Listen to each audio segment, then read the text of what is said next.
संगमनेर येथे वृद्ध महिलेचे दागिने चोरणारे आरोपी व खरेदी करणारा सोनार अहिल्यानगर एलसीबीने केला चिरबंद।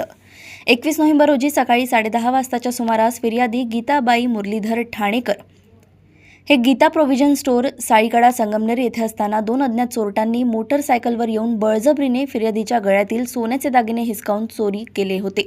सदर घटनेबाबत संगमनेर शहर पोलीस ठाणे येथे घरफोडीचा गुन्हा दाखल करण्यात आला होता। अहिल्यानगर एलसीबी पथकाने घटनास्थळी भेट देऊन गुन्ह्यातील आरोपीचे व्यावसायिक कौशल्य वापरून शोध घेत असताना माहिती मिळाली की सदरचा गुन्हा इसम नामे अनिल रघुनाथ बिरदवडे हा व त्याच्या साथीदारासह केला आहे।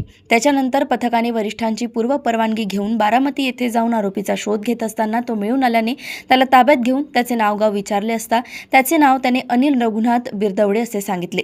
या गुन्ह्याबाबत विश्वासात घेऊन विचारपूस केली असता सदरचा गुन्हा त्याने व त्याचे साथीदार अशोक विश्वनाथ गंगावणे अशांनी मिळून केला असल्याचं सांगितलं। आरोपी नामे अनिल रघुनाथ बिरदवडे याला विश्वासात घेऊन गुन्ह्यातील चोरी केलेल्या मुद्देमालाबाबत विचारपूस केली असता त्याने सदरचा मुद्देमाल सोनार ऋषिकेश योगेश ढाळे व त्याचा भाऊ यश योगेश ढाळे यांना दिले असल्याचे सांगितले। त्यानंतर इसम नामे ऋषिकेश ढाळे व यश ढाळे यांचा शोध घेत असताना एक इसम मिळून आला। त्याला ताब्यात घेऊन त्याचे नावगाव विचारले असता त्याने त्याचे नाव ऋषिकेश योगेश ढाळे असे असल्याचं सांगितलं।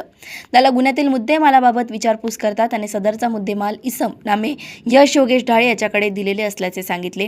आरोपी अशोक गंगावणे यांच्या विरुद्ध यापूर्वी पुणे जिल्ह्यामध्ये 6 गुन्हे दाखल आहेत। अहिल्यानगर येथून सहसंपादक रणजित मस्के यांची रिपोर्ट।